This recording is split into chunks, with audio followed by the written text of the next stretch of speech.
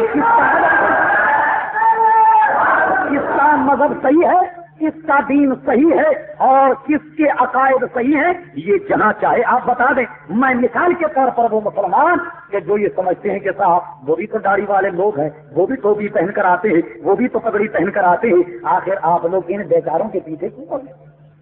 ان بیچاروں کے پیچھے آپ کیوں پڑ گئے؟ تو دیکھیے اصل بات یہ ہے ہمارا نہ زمین کا جھگڑا, نہ مال کا جھگڑا, نہ مکان کا جھگڑا.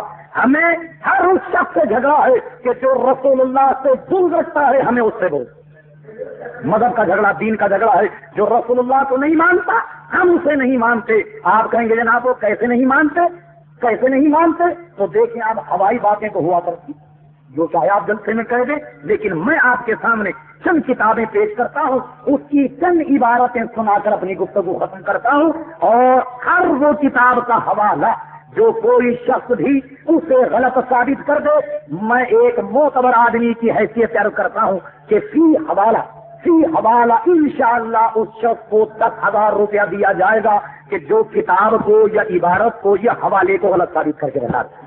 صراط مستقیم مولوی اسماعیل دہلوی صاحب کی لکھی ہوئی. لکھیں جناب کوئی صاحب تاکہ ریکارڈ رہے, کوئی سب نہ کہے کہ صاحب وہ یوں ہی کہہ دے.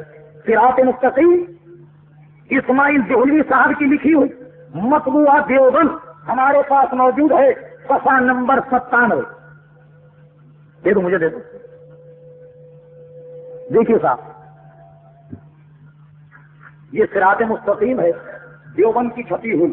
اس کے صفحہ نمبر 97 پر ہے کہ نماز میں اگر بیل کا خیال آئے تو کوئی حرج نہیں, گائے کا بیل کا خیال آئے تو کوئی حرج نہیں, حتیٰ کہ بیوی سے مجامعت کا خیال بھی اگر آئے, بیوی سے صحبت کا بھی اگر خیال آئے تو کوئی حرج نہیں ہے. بلکہ نماز میں رسول اللہ کا یا کسی بزرگ یا کسی شیخ کا خیال نہیں آنا چاہیے. بتائیے صاحب کیا ٹھیک ہے؟ ہم نے تو امام غزالی رحمت اللہ علیہ کی زبانی سنا کہ وہ فرماتے ہیں جب تم نماز میں یہ کہو السلام علیکم ایھا النبی ورحمۃ اللہ وبرکاتہ, تو اپنے قلب میں حضور صلی اللہ علیہ وسلم کو حاضر اور موجود جان کر بخطاب کہو, ایسے کہو کہ رسول اللہ تمہاری بات کو سن رہے. اور آپ کہتے ہیں کہ رسول اللہ کا خیال نماز میں نہ, اگر گدے کا ہے تو ٹھیک, بیل کا ہے تو ٹھیک, بیوی صاحبہ کا آ جائے محترمہ کا تو ٹھیک ہے, مگر رسول اللہ کا خیال نماز میں نہیں آنا چاہیے. تو آپ نے دیکھا یہ ان کا مذہب ہے. کوئی شخص اگر اس کو غلط ثابت کر دے فی حوالہ 10,000 روپے کا اعلان کرتا ہوں. ایک حوالہ بھی کوئی شخص غلط ثابت کر دے تو بتائیے کیا آپ کو اس سے اتفاق کہ حضور صلی اللہ علیہ وسلم کا خیال نماز میں نہ آئے؟ ارے وہ ساری کی ساری نقل نماز کیا ہے؟ وہ تو سب کی سب نماز رسول اللہ صلی اللہ علیہ وسلم کی اداؤں کی نقل ہی کا نام تو نماز ہے. اور نماز کیا؟ اچھا اس کے علاوہ آپ نے دیکھا ہوگا کہ ہمارے ملک میں ایک مسئلہ چلا ختم نبوت کا. ختم نبوت کا مسئلہ چلا, قادیانیوں کو غیر مسلم اقلیت قرار دیا گیا. کس وجہ سے؟ کہ ساتھ یہ کہتے ہیں کہ غلام احمد قادیانی نبی, یہ کہتے ہیں ختم نبوت پر ان کا ایمان نہیں. مولوی قاسم نانوتوی صاحب جنہوں نے دیوبند کا مدرسہ بنایا وہ لکھتے ہیں کہ بالفرض حضور کے زمانے میں یا حضور صلی اللہ علیہ وسلم کے بعد بھی اگر کوئی نبی تصور کیا جائے تو خاتمیت محمدیہ صلی اللہ تعالی علیہ وسلم میں فرق نہیں آئے گا. کیا سمجھے آپ؟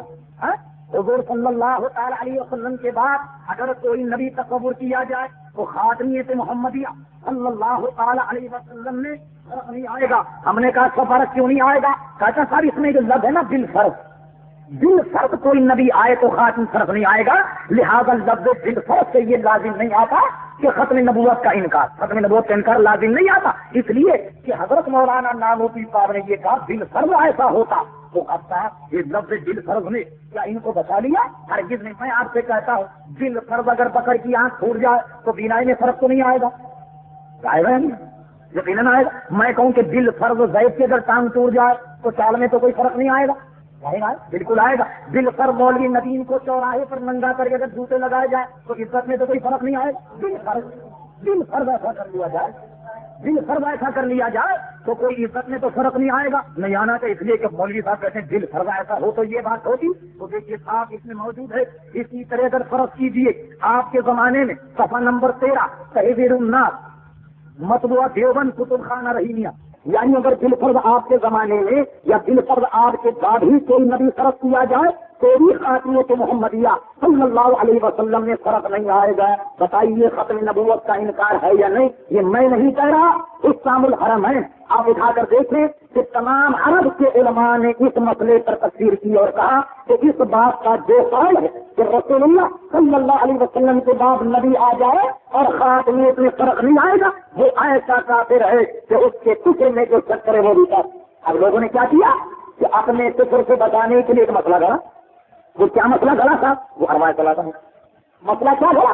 کہنے کی بات ہوئی اصل میں کافر کو بھی کافر نہیں کہنا چاہیے تھا۔ یہ کہاں سے آیا تھا؟ کہنے کے اس لیے کہ ہو سکتا ہے کبھی ایمان لے آئے، ہو سکتا ہے کبھی ایمان لے آئے، اس لیے کافر کو بھی کافر نہیں کہنا چاہیے تھا۔ تو یہ اس لیے کافر کو کافر نہیں کہنا چاہیے کہ ہو سکتا ہے جناب کہ وہ آئندہ چل کے ایمان لے آئے تو پھر کسی مسلمان کو بھی مسلمان مت تو ہو سکتا آگے چل کے مرتد ہو گیا، بےمان ہو جائے گا کل۔ بتائیے یہ تو کیا یہ سارے گھٹوسلے اور یہ ساری ہیرا پھیری حضور یہ دین میں نہیں، دین یہ کہتا ہے، مذہب یہ کہتا ہے، میں نہیں کہہ رہا، قرآن کہتا ہے۔ ارشاد ہوا قل اے حبیب کہہ دو یا ایھا الکافرون، اے کافر۔ اللہ تعالیٰ خود اپنے محبوب صلی اللہ تعالیٰ علیہ وسلم سے کہلوا رہا اور ارشاد ہوتا ہے یا ایھا النبی جاہد الکفار والمنافقین واغلظ علیہم، اے محبوب جہاد کرو کافروں سے اور منافقین سے اور ان پر خوب سختی کرو، خوب سختی کرو۔ تو آپ دیکھا آپ نے قرآن کیا کہتا ہے، یہ کیا کہتے ہیں، اور سبحان اللہ یہ ہمارے بزرگوں کی بات نہیں مان ان کا سب ہم آپ مانتے۔ اب میرا تو مولانا احمد رضا خان جو کر جائے سنگے مولانا احمد رضا خان کے پاکستان کے بڑے غدار چلے مسلم لیگ کی بڑا بازی حضور اعلیٰ حضرت کا انتقال ہوا 1921 میں جب مسلم لیگ کا نہ گھر سے نہ پتے بتائیے انتقال ہوا اعلیٰ حضرت کا 1921 میں، اور آج یہ کہتے صاحب کہ مولانا احمد رضا خان جو تھے وہ پاکستان چلانے کے مخالف تھے۔ بتائیے ہے اللہ تبارک و تعالیٰ انہیں ہدایت عطا فرمائے۔ اعلیٰ حضرت کا انتقال تو اس وقت ہوا کہ نہ جناح صاحب تھے، نہ تحریک پاکستان تھی اور نہ پاکستان کا نقشہ۔ اچھا تھا رائے کہ چلیے سب ہمارے بزرگوں کے پاس نہیں مانتے، میں ذرا آپ کے بزرگوں کی پکار کرامت سنا۔ یہ دیکھیے میرے پاس یہ ارواح ثلاثہ ہے، اس کا نام ہے ارواح ثلاثہ، اور آج کل کے وہابیوں نے اس کا نام بدل کر کرامات اولیاء کر دیا۔ یہ میرے پاس اتفاق سے دیوبند کی چھپی ہوئی موجود، دیوبند کی میرے پاس چھپی ہوئی موجود ہے۔ میں اس سے آپ کو ان کی 2-4 کرامتیں سناتا ہوں، انشاءاللہ انداز لگائیں گے کہ علماء دیوبند کی اکابر اس قدر و خیر سے اعلیٰ منصب ولایت کرتا ہے، یہ آپ خود اندازہ لگا سکتے۔ آج مستند آلات حضرت مولانا شاہ ولی اللہ صاحب محدث دہلی رحمۃ اللہ علیہ، آپ کے خاندان، مشائخ وابستگان، اکابرین جماعت علماء دیوبند، مظاہر العلوم سہارنپور کے صحیح واقعات و حکایات ما اضافہ حاشیہ حکایات حضرت تھانوی صاحب، ملاحظہ فرمائیے اس کا صفحہ نمبر 289 بھی آپ کہتے ہیں، لکھتے ہیں اس میں حکایت نمبر 305 کہتے ہیں حضرت والد ماجد مولانا حافظ محمد احمد صاحب وہ امی محترم مولانا حبیب الرحمان صاحب رحمۃ اللہ تعالی نے بیان فرمایا کہ ایک دفعہ گنگوتی خانقاہ میں مجمع تھا۔ اچھا کیا ہوا صاحب اس مجمع؟ گنگوتی خانقاہ میں مجمع تھا، حضرت گنگوہی اور نانوتوی کے مرید اور شاگرد سب کے سب جمع تھے، اور یہ دونوں حضرات بھی وہی مجمع میں تشریف فرما تھے کہ حضرت گنگوہی نے حضرت نانوتوی سے محبت آمیز لہجے میں فرمایا کہ یہاں ذرا لیٹ جاؤ۔ کیا کرو گے لیٹ؟ یہاں ذرا لیٹ جاؤ۔ حضرت نانوتوی کچھ شرماتے گئے، اس لیے کہ انہوں نے پتہ نہیں کیسا لیٹنے کے لیے کہا تو حضرت کو شرماتے گئے، حضرت ناجی کو شرماتے گئے، مگر حضرت نے پھر فرمایا تو بہت ہی ادب کے ساتھ ٹھیک لیٹ گئے، اور حضرت بھی اسی چارپائی پر لیٹ گئے اور مولانا کی طرف کروٹ لے کر اپنا ہاتھ ان کے سینے پر رکھ دیا جیسے کوئی عاشق صادق اپنے قلب کو تسکین دیا کرتا۔ مولانا بیچارے گھبرا کے وہ کہتے ہیں مولانا ہر چند فرماتے رہے میاں کیا کر رہے ہو، یہ لوگ کیا کہیں گے؟ تو حضرت نے فرمایا کہ لوگ کہیں گے کہنے تو اپنا کام جائے، یہ کوئی کرامت کی کتاب ہے؟ یہ بزرگوں کے کئی پاکیزہ واقعات ہیں کہ جس کو آپ نے جناب یہاں پر لکھا. یہ دیکھیے صاحب دوسری کرامت ایک اور سناؤں آپ کو. صفحہ نمبر 268 فرمایا کہ ایک مرتبہ نبو پہلوان نے جو دیوبند کا رہنے والا تھا باہر کے کسی پہلوان کو بتا دیا تو مولانا محمد قاسم صاحب رحمۃ اللہ علیہ کو بڑی خوشی ہوئی اور فرمایا کہ ہم بھی نبو کو اور اس کے کرتب کو دیکھیں گے. حافظ انوار الحق کے بیٹھک میں اسے بلایا اور سب کرتب بھی دیکھے. مولانا یعنی ان کے جو مولانا تھے مولانا بچوں سے بہت مولانا بچوں سے ہنستے بولتے تھے اور جلال الدین صاحبزادے مولانا محمد یعقوب صاحب تھے جو اس وقت بالکل بچے تھے بڑی ہنسی کیا کرتے تھے. کبھی ٹوپی اتارا کرتے تھے اور کبھی کمر بند کھول دیتے. یہ کرامت ہے صاحب. مولانا فرمایا یہ بزرگوں کے واقعات یہ پاک اور صاف اور ستھرے واقعات ہیں. اللہ کی پناہ ذرا نکل جاتا سیرت الرشید مولوی رشید احمد گنگوہی صاحب کی سیرت پر ایک کتاب لکھی گئی بڑی صاحب مارکت العرا کتاب. لوگ کہتے ہیں صاحب کہ جناب ہم رسول اللہ صلی اللہ تعالی علیہ وسلم کی توہین کرتے. اب آپ ذرا ان کا حال ملاحظہ فرمائیں کہ یہ کیا کرتے. یہ صاحب تذکرۃ الرشید ہے دوسری جلد ہے صفحہ نمبر 289 جس کو کہتے. ملاحظہ فرمائیے جناب آپ تذکرۃ الرشیدیہ. ایک بار ارشاد فرمایا کہ میں ایک بار خواب میں دیکھا کہ مولوی محمد قاسم صاحب عروس کی صورت میں یعنی گنگوئی صاحب نے دیکھا کہ مولانا قاسم صاحب نانو کی دلہن کی صورت میں یعنی وہ دلہن بن کے بیٹھ گئے دلہن کی صورت میں ہے اور میرا ان سے نکاح ہوا. کیا سمجھا؟ وہ دلہن بن گئے اور یہ بن گئے ان کے شوہر اور سنیا ان سے ان کا نکاح ہو گیا. اچھا صاحب ان سے نکاح ہوا اور تو جس طرح سن اور شوہر میں ایک دوسرے کو فائدہ پہنچتا نا اس میں لکھا ہوا. میں نہیں کہہ رہا اس میں لیکن اسی کی بات بتاتا ہوں. نکاح ہوا تو جس طرح سن اور شوہر میں ایک دوسرے کو فائدہ پہنچتا ہے اسی طرح مجھے ان سے اور انہیں مجھ سے فائدہ پہنچا.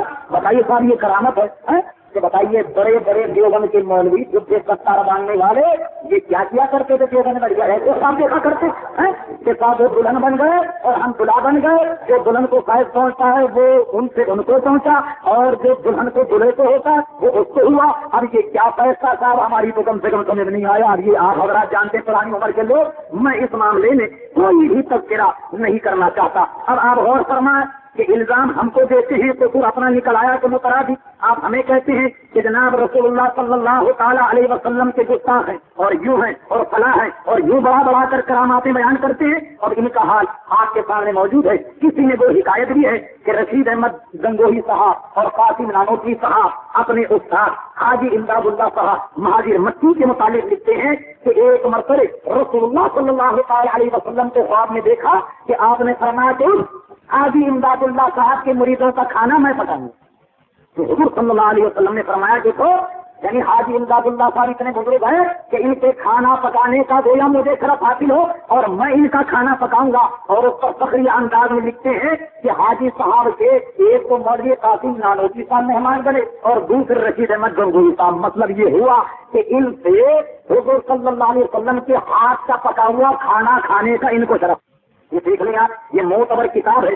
جو صحابی اس کو غلط ثابت کر دے میں کی حوالہ 10,000 روپے انعام دینے کے لیے تیار ہوں میرے پاس موجود ہے. اب میں آپ سے پوچھتا ہوں بتائیے کہ آپ اس اسٹیج پر بیٹھ کر علماء اہل سنت کے خلاف جتنی بھی آپ بکواس کرتے ہیں اس میں کتنی صداقت ہے اور اس میں کتنی سچائی ہے. اور جناب نبی کریم صلی اللہ علیہ وسلم کو جیسا کہ آپ نے کہا کہ وہ ہمارے بڑے بھائی واقعی ان کے نزدیک بڑا بھائی تو بڑا بھائی بلکہ حضور صلی اللہ علیہ وسلم کی حیثیت کس سے بھی کہیں دوسری وہ بتاتے ہیں. براہ نے قافیہ نکالی.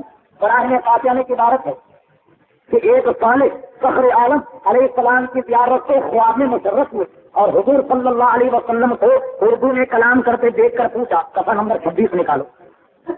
حضور صلی اللہ علیہ وسلم کو اردو میں کلام کرتے دیکھ کر پوچھا کہ یا رسول اللہ آپ تو عربی ہیں آپ کو یہ کلام کہاں سے آ گئی.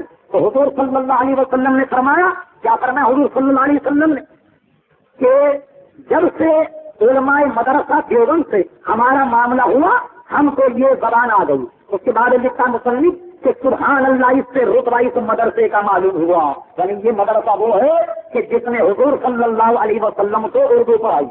الیاذ باللہ تعالی. وہ جب آپ نے دیکھی نا تذکرۃ الرشیدیہ اس میں لکھا ہوا ہے کہ مولوی رشید احمد گنگوہی صاحب کے پاس ایک لڑکی ہے میوات ایک مقام ہے انڈیا میں وہ وہاں کی رہنے والی ایک لڑکی آئی تو گنگوئی صاحب نے پوچھا کہ تمہارے والد کئی دن سے نہیں آئے، کیا بات؟ تو لڑکی نے کہا کہ ان کو 33 ہو گئی، 33 لگ گئی۔ تو گنگوئی صاحب نے نسخہ بتایا، کیا نسخہ بتایا؟ وہ تذکرۃ الحاشیہ، اس نے حاشیے میں تذکرۃ الرشید کے کہ گنگوئی صاحب نے فرمایا کہ جمن کی کھپن لے کر صحیح میں رگڑ کے تھلے نہ گیر کے چلا دینا، یعنی ہر دوسرے حرف پر تجدید واجب۔ تو حضور آپ کہتے ہیں کہ ہم نے تو حضور کو اردو پڑھائی ہے، تو کیا ایسی اردو پڑھائی آپ نے حضور کو جیسے کہ آپ نے اپنی کتابوں میں لکھی ہے کہ یہ سارا کا سارا ان کا مذہب ایک بہترین مسئلہ فن ہے اور ایک بہترین کرتب ہے۔ اللہ تبارک و تعالی ہم تمام مسلمانوں کو اس فتنے سے محفوظ رکھے اور اپنے مذہب پر جو صحابہ کرام علیہم رضوان کا ہے، ان کے بعد صحابہ کے بعد تابعین کا، تبع تابعین کا، علماء ائمہ کا، مفسرین محدثین کا جو مذہب ہے، اللہ تبارک و تعالی ہم سب کو اس مذہب پہ رکھے۔ اس لیے کہ جتنے بھی علماء سابقہ گزرے ہیں، کسی کا مذہب یہ نہیں ہے کہ کوا کھانا حلال ہے، کسی کا مذہب یہ نہیں ہے کہ رسول اللہ کی حیثیت ایک بھائی کے برابر ہے، کسی کی حیثیت یہ نہیں ہے کہ رسول اللہ صلی اللہ علیہ وسلم کو کسی نے کہا ہو کہ حضور کو دیوار کے پیچھے کا بھی نہیں جانتے، نہیں۔ اس مذہب سے توبہ اور سینکڑوں بار توبہ